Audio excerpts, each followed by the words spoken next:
Hey there, fellow electricity enthusiasts. I'm Leonard Parker from Destiny Marketing Solutions. You know what's truly shocking? I'm not talking about faulty wiring. I'm talking about all those website visitors, and you've probably seen them. You're looking at Google Analytics or marketing team member is showing all these visitors that are coming to the website, but you're wondering, why aren't these people calling you? If you're running an electrical contracting business making north of $200,000 a year, but your phone isn't ringing as often as your analytics show people visiting your site, stick around. I'll show you exactly why that's happening and how to fix it. And don't touch that dial, because at the end, I'm sharing one expert tip that's helped our electrical contractor clients increase their conversion rates by over 40%. Practically overnight. Let's start with a story framework you might recognize from the movies, The Hero's Journey, coined by Joseph Campbell. It's found in Star Wars, The Hunger Games, The Matrix, and believe it or not, in every service call that you make. See, the hero's journey begins when someone faces a problem that they can't solve alone. Think about it. No one calls an electrician when everything's working perfectly. The hero, who is your customer, faces a challenge, seeks guidance, and with your help, overcomes that challenge. But here's the key insight that transforms your marketing. In this story, your customer is the hero, not you. Your role? You're the trusted mentor, the Obi-Wan Kenobi of electrical services. If your website doesn't make that clear, you're losing leads. Think about it like this. Luke Skywalker is a simple farm boy until he meets Obi-Wan, who guides him towards becoming a Jedi Knight. Katniss Everdeen becomes a symbol of rebellion with guidance from Haymitch and Cena. Neo discovers he's the one because Morpheus shows him the truth about the Matrix. In each story, the mentor doesn't do the hero's job. They provide the guidance, tools, and confidence the hero needs to succeed. If you want more engagement right now, leave a comment on which movie mentor you think best represents your business style. Are you more of an Obi-Wan, a Haymitch, or a Morpheus? I'm curious to hear. This is where most electrician websites go wrong. They position the business as the hero. We're the best. We've been in business for 30 years. We won all of these awards, received all of this press. And that's great. Those can be great credibility factors. However, your customer doesn't care about your journey. They care about theirs. They have electrical problems that they cannot solve alone. They're looking for someone who understands their needs and can guide them to a solution. If your digital presence isn't clear, credible, and actionable, they'll find another guide who makes it easier to take the next step. Remember, you're not just selling electrical services, you're guiding someone through a critical turning point in their story. Here's the painful truth. You're already paying for traffic. Whether it's Google Ads, social media, SEO. You might hear SEO, you don't pay for those clicks, but you're paying some way. Either if you're doing SEO yourself, you're paying to sweat equity, or if you're paying an agency or contractor, you're paying some way for even those free organic clicks. You're paying for this traffic, and it's simple to put, getting eyes on your website, on your brand, costs money. But when those visitors leave while contacting you, that's like installing premium wiring and then never connecting it to anything. It's wasted potential and wasted money. Most electrical contractor websites are built like digital brochures, not sales tools. They look nice, they list services, maybe have some pictures of the team, but they are not built to convert visitors into leads. A pretty site that doesn't convert is just overhead. It's like hiring an apprentice who never actually shows up for work. Let's diagnose the 4 most common issues I see when auditing Electrician websites. First, no clear calls to action. Visitors have no idea what to do next. Should they call? Should they fill out a form? If you don't tell them, they won't do anything. Second, trust is missing. No visible reviews, no credentials, or authentic photos of your actual team. Please, by all means, it's better to take out your mobile phone and start snapping some pictures. You don't have to wait for a professional photographer or videographer, but no one wants to see those stock images from 1999. And it's very clear that these aren't your actual team members. So think about this. Would you let a stranger into your home to work on something as critical as electricity? Neither will your customers. Third, slow load times and mobile issues. If your site takes more than 3 seconds to load or looks terrible on a phone, visitors are going to go faster than you can say short circuit. Fourth, visitors don't know what to do next or why they should do it. The path from interested to calling is unclear or complicated. Every single page on your site should have a clear job to do. Your service pages aren't just describing what you offer, they should be selling the benefits, the outcomes. What can your customer expect or experience after they've received your services? For example, don't just say panel upgrades, explain how a panel upgrade means no more trip breakers, running multiple appliances, safer home electrical systems for their family, and capacity for future needs. Include strong, obvious calls to action on every page. Request a quote, schedule a call, or get a free safety inspection. Keep your content in digestible chunks with clear headlines and no fluff. Remember, if your pages don't lead somewhere, your traffic won't either. Let me be crystal clear about your calls to action. They are the circuit breakers of the site. Without them, nothing flows. Make it painfully obvious what you want something to do. Explicit. Don't get creative with button text. Use proven phrases like call now, get a free quote, schedule service, whatever is relevant for the next step. This isn't the place for you to be clever. Repeat your calls to actions throughout longer pages, not just at the bottom. A visitor might be convinced halfway through, so give them opportunities to convert at multiple points. And make sure your calls to actions match the page they're on. Don't offer a consultation on a page about emergency services. Instead, offer same-day service. Trust signals are the voltage behind your conversions. Without enough, nothing happens. Showcase your Google, your Yelp, your HomeAdvisor, your Angie reviews. Show those proudly on your site. Display your licensing and certification information prominently. Add trust badges like licensed and insured, or if you have any special certifications like EV, ITP, use those and mention those on your site.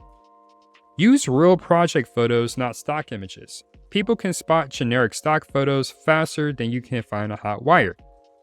Place testimonials or rating stars near your calls to action. The proximity of those testimonials or your ratings to that call to action button, it creates a powerful psychological association when someone's deciding whether to contact you. And remember, no trust equals no conversion. Your potential customers need to feel confident before they pick up the phone. It's likely that more than half of your visitors are viewing your site on a mobile device. If your site isn't optimized for mobile, you're essentially turning away half your potential business. Mobile users aren't going to pinch and zoom and hunt around your site. They'll just leave. Use large, tappable buttons, click to call phone numbers, and forms that are easy to complete on a small screen. Keep your pages scrollable and scannable. No one's reading a novel on their phone while trying to find an electrician. A site that doesn't convert on mobile is literally a broken connection to half your market. Speaking of broken connections, let's talk about site speed. Every second your site takes to load increases your bounce rate dramatically. It's been tested that sites that take more than 3 seconds to load can see bounce rates double. Think about that. And you might be wondering, what is a bounce rate? So a bounce rate is if someone lands on your website, and they don't do anything else. They just leave. So someone lands on your homepage, they don't click through to another page, they don't click to fill out a form, they don't call you. This is counted as a bounce. And the percentage of all of your website visitors that perform this behavior or exhibit this behavior, that is going to be your bounce rate. So the higher the bounce rate, the higher the indicator that you need to spend time on making your website more user-friendly. And how can you find bounce rate? I suggest installing Google Analytics 4 specifically for your site. It's a free tool from Google and it's pretty straightforward to set up. And depending on your website platform, WordPress, Squarespace, there are some really good integrations that make that setup process very simple. To get back here to my content, think about that bounce rate. It's going to double. Would you wait around for a slow electrician? Neither will your website visitors. So you want to compress or make your image files smaller. And it's a delicate balance here because you don't want to compress them so much to where they lose quality. So you want to find that balance between quality and file size. So image compression is very important. If you're on WordPress, there are WordPress plugins like Smush that will do this automatically. You also want to clean up any code or plugins that you're not using. This is very common if you've had your website for some time and maybe you were using plugins years ago, you're no longer using them, but they're still on your website. So it's a good idea to do a regular audit or have your team do an audit of all of the plugins that you're using to determine if they are still needed. Use reliable hosting. There's a plethora of hosting providers out there. My go-to is Namecheap, but you also have WP Engine. So if you have any questions about hosting providers, feel free to reach out. And lastly, you want to regularly test your site speed using tools like PageSpeed Insights or GTmetrix. GTmetrix is my go-to tool. It's very simple. So I'll do a quick demo here. It will actually show you the grade of your website speed. It'll give you what we call a waterfall. It'll tell you what files in your code or what snippets of code are contributing the most to the load time. And usually your resolution is figuring out what are those snippets or lines of code, and then figuring out if you can eliminate them or find a way to minimize them so they're not taking so long to load. Moving on to the next step here, with your navigation. So you want to keep the navigation simple. So your home page, services page, about, contact, you might have a review section. You might have also a section for your projects. You want to make it very straightforward at the top level. But that's really all you need. Avoid clutter and complexity. Whitespace is your friend. It directs attention to what matters the most. Bold headlines, clean layouts, and minimum distractions will always outperform fancy designs with bells and whistles. And structure each page with a clear flow. You are identifying a problem, you are presenting a solution and how your team is going to present that solution, and then you're going to end that with a call to action.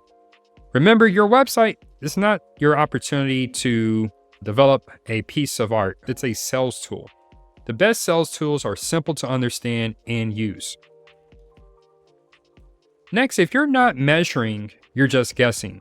Set up proper tracking for all form submissions and phone calls. Pretty straightforward. You can set these up with Google Analytics 4, and you can track each time someone fills out the form. That will be counted as a conversion event in Google Analytics 4.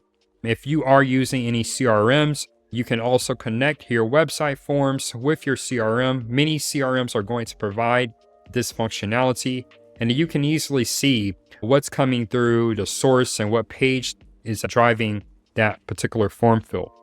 I really encourage phone call tracking for phone calls. Call tracking allows you to, one, see how many calls are coming in from month to month from your website. You can also use call tracking on other online properties like your Google business profile, your Facebook business page, for example. And this will help you understand what's coming in through those channels but also what are the quality of the calls? Usually we count anything that's over at least 60 seconds as a good call or a minute as a good call. And then it also allows you to listen to the recording. So you can see what is that interaction that you or your team member is having with that particular caller. And those can present great opportunities for training if that caller, that lead isn't being communicated with properly. Heat mapping tools, these are great to see where visitors are actually clicking and scrolling. My go-to here is Hotjar. Again, very easy to use with WordPress. And it'll tell you what people are clicking on when they are on your website, and what they reveal might be interesting. And you also can see what they're ignoring. The way that you can use this, if you find that they are not scrolling to a certain section of the website, and that section includes something important, perhaps you want to change maybe that call to action to where they are actually scrolling or clicking just to get more attention on it. And then with your analytics, again, I am referring to Google Analytics here, you want to identify high exit pages. These are the weak points in your website. So if you can improve those weak points and keep people on your website longer, it's more likely that they're going to call you or submit some information for a quote. You also want to test different call to action placements, colors, and wording. Small tweaks can lead to big gains in conversion rates. And the point is this, you can't improve conversion rates if you're not tracking them in the first place. I mentioned call tracking metrics. So this is one of my go-to tools for call tracking. I've been using this platform for years. I'm just going to zoom in here a bit. I do have some live data, but you can see here, you can get a contact. So think about it, the caller ID, it's like a caller ID. So you can see the phone number. You can also see the source of that call. So usually this is going to be wherever you've installed the call tracking snippet. You can see where that call is coming from. You can also listen to the audio, as I mentioned. The usual guideline I give clients, we will every week download all the calls from that week, listen to them to see if they're good quality. If not, that's data that we take back to our campaigns to tweak them. But if they are great quality, then we'll use that as data to maybe scale a certain part of the campaign. You can also see other metrics like the date and time of the call.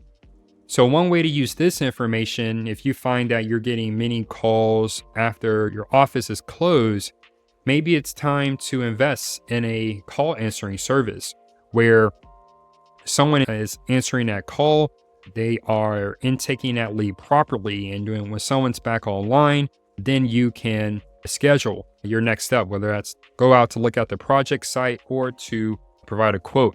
I also wanted to show off Google Analytics. So I did make a separate video that goes in how to set up Google Analytics for your website. But here I want to quickly go over how you can figure out what are the pages on your website where people are leaving. And we're going to call these exits for your website. So assuming you already have Google Analytics set up, you can go here to the left-hand toolbar, go to Explore.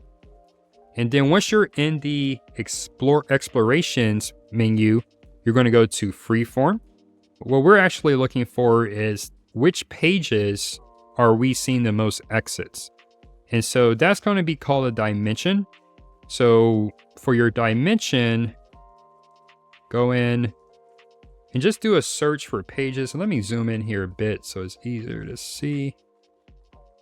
Okay, so just do a search for page. And then you're going to see page path query shrink.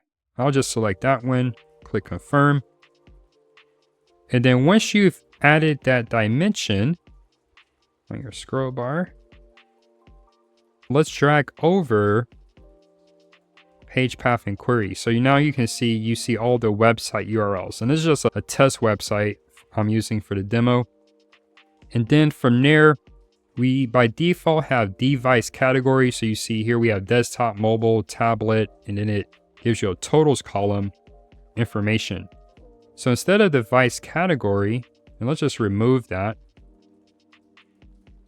we want to see all of the traffic. And we don't really care for this demo where they're coming from. And then with that, you can look at, by default, we're looking at active users.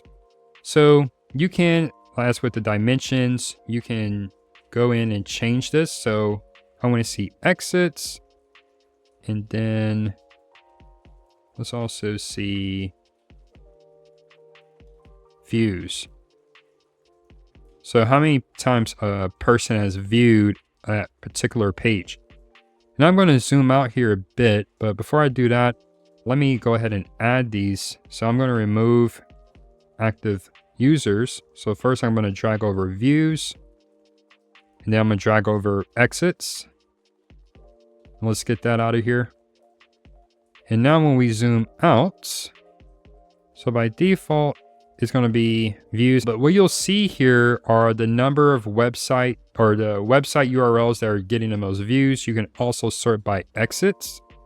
And this is what will get you the information on which pages are leading to the most exits from your website. How will you use that information? If you're going through and optimizing for user experience, getting people to stay on the website longer, you can prioritize those pages, because if you were to improve those pages, that's where you're going to see the most impact. Talk a bit more about conversion optimization. And conversion optimization simply is the exercise of figuring out how to improve your conversion rate from maybe 1% to 3%. Your website isn't your only online property. You want to make sure that you're optimizing for your brand at every digital touch point. So Google Business Profile is often the first place people might encounter your business online. Keep it updated with fresh photos. Stay away from stock images. Use photos of yourself, your team at work, your team in a group photo, your team playing softball, your work trucks. Ideally, if you have the branding on them, that's perfect. And anything that might showcase the culture, the personality of your team, of your company. All are great things to show in that photo section. You want complete service listings, so don't leave any of those fields with your Google Business Profile empty.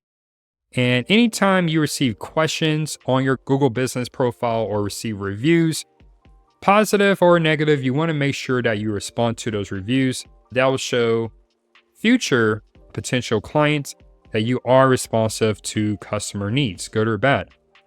Another place you might want to look at for conversion rate optimization is your Facebook business page. Your Facebook business page should have a clear call to action, so you should be using a call to action button on that page. You should have highlighted reviews and show regular updates that showcase your work. You also have third-party listings like Yelp and Angie that need to be claimed and optimized with consistent information that links back to your website. So what I mean by consistent information, you want to make sure that your name, your address, your phone number, and even your website is consistent across all properties, Yelp, Angie, Google Business Profile. Anywhere that your website is listed online or your brand is listed online, you want to make sure that information is consistent. And this can get very nuanced. So let's say if you are in a bigger office building and on one website, you've spelled out Suite 500, while on a different site, you've abbreviated Suite to STE 500, that would be considered a different address. You can use that as the source of truth as you build out these other profiles for your brand. Remember, if a potential customer can find it online, it should be built or edited to convert. If your website looks nice but doesn't convert, something's broken. It's that simple. That's where our full circuit growth method comes in. This is our proven framework that addresses every aspect of the customer journey, from awareness to decision making. We start with your dream outcome, then work backwards to create systems that get you there. First, we ensure you're getting found by the right clients through optimized online properties, including your website. Then we implement conversion improvement strategies that turn visitors into leads. Next, we build systems to convert more of those leads into paying projects. Finally, we track everything so you know exactly what's working and what needs adjustment. So this is where we're setting up the call tracking, the Google Analytics, other tools to ensure that we are getting the data that's needed to inform your campaign and work on iterative improvement over time. This systematic approach eliminates the guesswork and creates predictable lead flow. If you're serious about fixing your website's conversion issues, here's what I'm offering to anyone watching this video. Book a full free circuit growth audit with us. During this comprehensive review, we'll analyze your current website's performance and identify conversion blockages. We'll review your Google presence and compare it to your top local competitors and create a customized roadmap for improving your conversion rates. We'll also provide specific, actionable recommendations that you can implement immediately. So here's the website, destinymarketingsolutions.com. You can also give us a call at 888-846-4937. All of this information will be in the description, as well as our Calendly link. If you are ready to book an appointment, feel free to use that link to book a call with someone from our team. I do want to leave you with an expert tip that's helped our electrical contractor clients boost conversions by over 40%. Add a client review or testimonial near the top of every service page and make it hyperlocal. So instead of a generic testimonial, use one that mentions a specific neighborhood or specific suburb. Also, a reference to a landmark building or well-known local business that you've served. So for example, if I was doing this for my Electrician website, I would say Leonard and his team rewired our entire office building. They were professional, punctual, and fairly priced. You can then link these reviews to your actual Google or Yelp profiles for added credibility. This simple change creates immediate trust and local relevance that generic websites can't match. Instead of just having a reviews page, you are in some way surprising your website visitors with testimonials when they don't really expect them. You should also try to put your testimonials as close to your calls to action, like your buttons, your click to calls, because this will again create that psychological connection. So before I wrap up, here's a question I'd love for you to answer in the comments. What's the biggest roadblock you face in turning website visitors into customers? Your insights help me create more targeted content for your business. And if you found value in this video, make sure to like, subscribe, and hit that notification bell. I release new content for electrical contractors every week. Remember, your customer is the hero of the story, and you're their trusted guide. Make that clear in every aspect of your online presence, and you'll see your conversion rates and your business reach new heights. Again, I'm Leonard Parker from Destiny Marketing Solutions, helping you turn browsers into buyers and clicks into customers. I'll see you in the next video. And remember, in electrical work and in marketing, it's all about making the right connections.